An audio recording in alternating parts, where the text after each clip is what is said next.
Hello and welcome to the Grand Line Review, your source for everything One Piece. And today we are going to be stepping into a more neglected side of the series for this channel anyway, being the Marines. Now in such a pirate-focused world, these guys can be easy to forget about, especially since they can go entire arcs without so much as a mention. However, they are undeniably the strongest organized force within the One Piece world, and at their helm are some incredibly monstrous individual powers that I would like to examine here today. Now before we begin, I should say that there are very few ways to empirically construct this kind of list, as despite 22 years of publication, we have never seen these figures truly go all out, with perhaps one exception, but we'll get to that. So let's all just remember that this list is primarily for the sake of fun and discussion. So if you disagree with my picks or the order they've been placed in, then please do let me know in the comments. In a civil manner, of course. But for now, the criteria for this list is as follows. To be considered as one of the most powerful Marines, a figure must have displayed said power in some form, which may not necessarily be as straightforward as the criteria makes it seem. Furthermore, all characters on this list must be canon, or else a Buster Call will be immediately ordered on all of your homes, so out of concern for my viewers, I simply refuse to engage in non-canon speculation. You're welcome. But with that out of the way, let's begin. Welcome to the top 5 most powerful Marines in One Piece. Number 5. Fujitora. Kicking things off, we are heading straight to the top with an admiral, and this should be a pretty scary indicator of what's to come. So Fujitora is still a relative newcomer to the series, having been inducted into the Marines during the global draft following the Paramount War. But in that 2 years, he rose rapidly to the rank of admiral because this man is not to be trifled with. Now a lot of this has to do with his ridiculous devil fruit known as the Zushi no Mi, a paramecia type fruit that allows him to manipulate gravitational forces over whatever area he chooses at will. And to demonstrate just how potentially broken this power is, Fujitora is even able to extend his control of gravity into space and summon a meteor to collide with his unfortunate targets. But in addition to this, Fujitora also possesses incredible unnatural strength and speed, as well as a proficiency in armament haki and a specialty in observation haki. The specialty was a necessary development as Fujitora is blind, a condition that was self-inflicted, so as not to gaze upon the injustice of the world. However, this restriction has led to a highly advanced development of observation haki that almost certainly borders on, if not is, future sight, and he can sense all living things around him very, very clearly.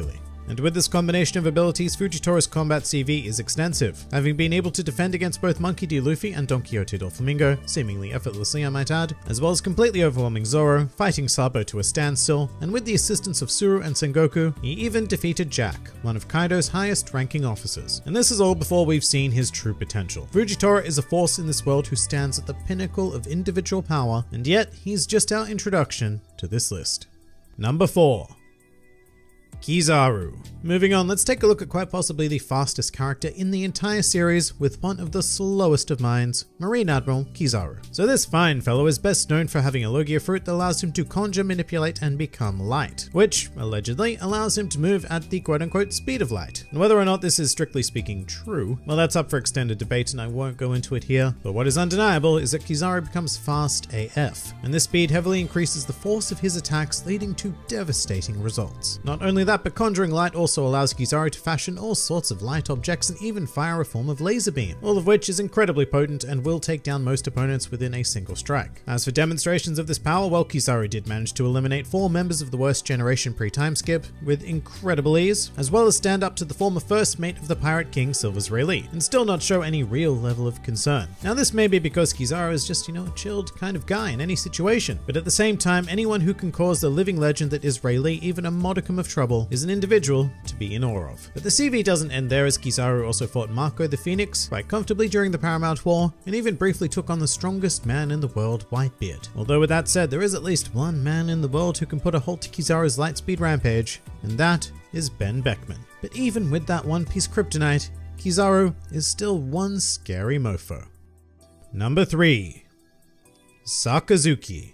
So because this is an examination of strength, let's immediately kick this guy off with a statement from the One Piece Vivia Card data book in relation to Sakazuki's Devil Fruit abilities, which were referred to as having the highest offensive power amongst all Devil Fruits. Pretty compelling stuff there, and the Maga no Mi, which allows its user to conjure, manipulate, and become magma, does not disappoint in that regard. Even with Haki in mind, there are very few individuals in this world capable of taking on Sakazuki due to the incredibly deadly nature of his Devil Fruit. But that's not all there is to this man, because physically he is also an absolute beast, which was clearly demonstrated during the Marineford arc when Sakazuki engaged in an extended bout with Whitebeard, managing to tank 2 Earthquake and Haki-infused point-blank attacks from the strongest man in the world, one of which was notably powerful enough to carve the entirety of Marineford in 2, and it was still not enough to put Sakazuki down for good. Furthermore, during the skirmish he also managed to deal grievous wounds to Whitebeard, at one point punching off a huge chunk of his head, or moustache if you watch the anime. But one of Sakazuki's more famed battles would be the fight to decide the next Fleet Admiral against Kuzan, which was conducted on Punk Hazard, and while we did not see the fight firsthand, the results ended up radically and permanently changing the entire climate of the island. And just to cap things off, Sakazuki is a man who is able to fill even the jovial and ballsy Blackbeard with terror, as at the mere mention of his name, Blackbeard immediately fled, not wanting to get into a confrontation with him. I'd also mention that Sakazuki was of course the one to kill Portgas Ace, but I'm not entirely sure how fair it is for this discussion, as the Mago no Mi is a higher order fruit than Ace's Mera no Mi, so he never stood a chance. But if anything, I suppose that once again goes to emphasize the sheer power of Sakazuki's Devil Fruit, and along with everything else, there is no denying that he is one of the most powerful Marines, as well as just straight up one of the most powerful characters within the entire series. Number 2. Sengoku. Now moving into the truly legendary territory, we have Sengoku the Buddha, a man who has been described as one of the finest tactical minds in the world and who certainly possesses the power to match. On his own, Sengoku is a physical force to be reckoned with, crowned as one of the strongest marines of his generation, which was shown when he demonstrated the raw power capable of pinning down a certain Monkey D. Garp during Marineford. However, it is impossible to move on without acknowledging his Devil Fruit, which is a mythical Zoan type known as the Hito Hito no Mi Model Daibutsu, and is quite possibly one of the craziest powers ever displayed within the series. With it, Sengoku can not only become a gigantic Buddha-like statue thing, but with his size, he gains tremendous strength and is even able to maintain his speed. But the crowning feature of becoming a big old Buddha is the ability to produce explosive shockwaves that were shown to be strong enough to blow away the majority of the Blackbeard pirates, who aren't exactly a weak group of individuals themselves. Plus, Sengoku is one of the few people in this world who possess a mastery over all 3 types of Haki, because thanks to the wonderful VV card databook, it was confirmed that while he's never displayed it, Sengoku does indeed wield Conqueror's Haki, thus making him a very formidable presence on these seas. And really, the only issue I have with Sengoku here is that we've never truly seen what he's capable of. I mean, there have been glimpses here and there and heavy implications given his position as the former Fleet Admiral, but there's just not enough evidence to support his claim any further, and really that's the only reason why he comes in at number 2. Now before we move on to our top spot, we do have some honorable mentions for this particular list, and we're going to begin with Kuzan. Some of you may be surprised to not see him here, but my reasoning is almost entirely semantic. He isn't a Marine anymore. Therefore, he doesn't qualify. For the record, if he did, I'd probably place him below Kizaru and probably in front of Fujitora, but he was clearly inferior to Sakazuki, which is the only hard evidence we have to go on. Next up, we have another figure in the current Admiral Ryokugyu. The problem with him is that not only have we not seen any of his power whatsoever, we haven't even seen his face. He's probably ridiculously strong and he may very well deserve a spot on this list, but all we have is the single shred of tangible detail that he is an admiral, and with that alone there's not a lot I can really do. And we're in a similar situation with former Fleet Admiral Kong. Many people may try to make the argument that he's one of the strongest Marines to have ever existed, and once more, it may even be true. But while we've actually seen his face, he has no more place here than Ryokugyu, although I'm very much hoping that the series will expand on him in the future, perhaps through a flashback or something of the like. But for now, I think it's only appropriate to get back into things and conclude this video with number 1.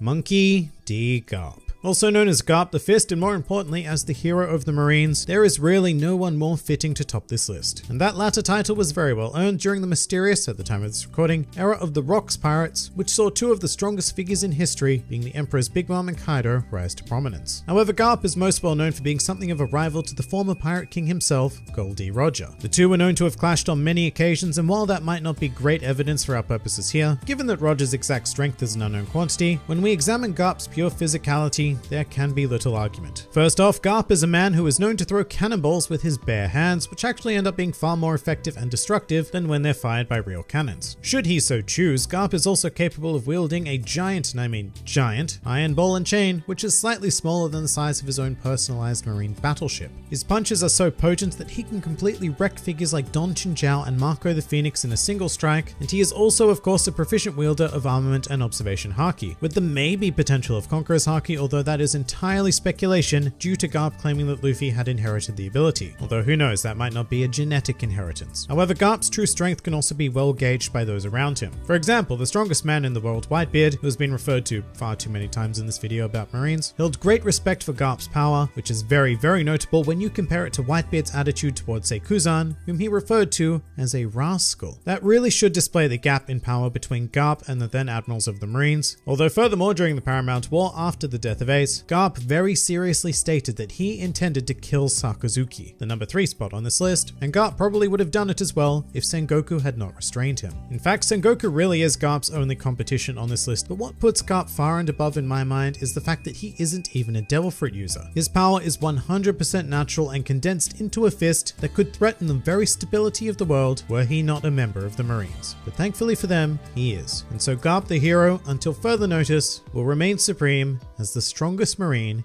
in the series. But that pretty much does it for the top 5 most powerful Marines in One Piece. If you enjoyed this video and the content this channel produces in general, then please do consider donating to the Grand Line Review Patreon, because the support of all of you amazing people is what continues to make this channel possible. And if you'd like to see more videos like this but applied to other anime and manga series, then please do check out my second channel, New World Review, for all of your wider needs. And if you'd like to join the fun at any time, then please do head over to my Discord server, where a wide array of shenaniganry takes place on a daily basis. And finally, please do comment with your own most powerful Marines in the series. This has been the Grand Line Review, and I'll see you next time.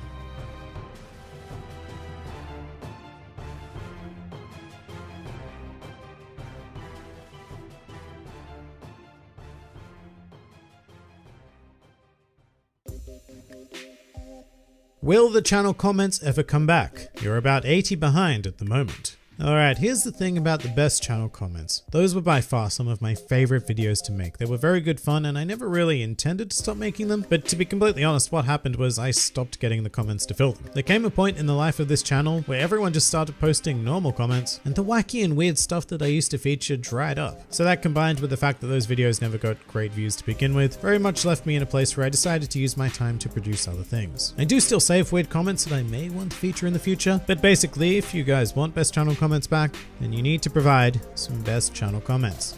Exactly how many episodes of One Piece exist? Lots. If animals could talk, which would be the rudest? Tough question, but if I had to pick one, I'd say it was the mouse, which has kind of been the name, really.